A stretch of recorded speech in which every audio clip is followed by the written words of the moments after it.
What's up, guys? Finally, he sleeps here. Another episode of the truck project. So, as you can see behind me, the stereo is getting there. We are at a test fit and tuning stage on this.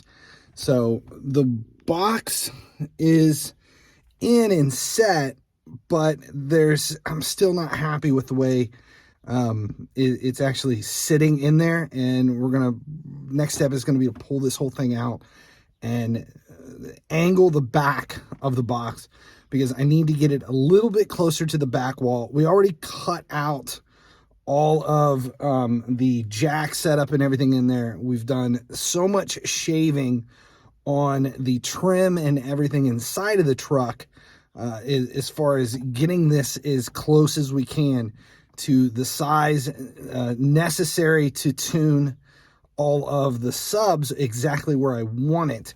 But we still have to do a little bit more shaving and trimming. And besides the fact that I feel like the seats should be able to push back about an inch more.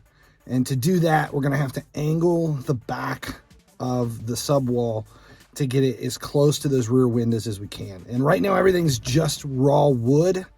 And just because we're tuning it and trying to get it set up, everything's sealed and set, so that's a positive, but it's nowhere near a point where we can start finishing it or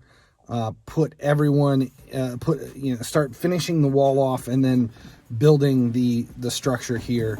And to do that, we're gonna have to retint the rear back glass. I've got it set up so that I do have visual through that you can see there, and I don't think I'm happy with the way the top 10 is set up, and we're going to move that down to the lower panel when we start to rebuild this. So it is there. I'll show you a couple other angles on what this looks like, and then we'll see what it's doing, because it's exactly what we expected it to be.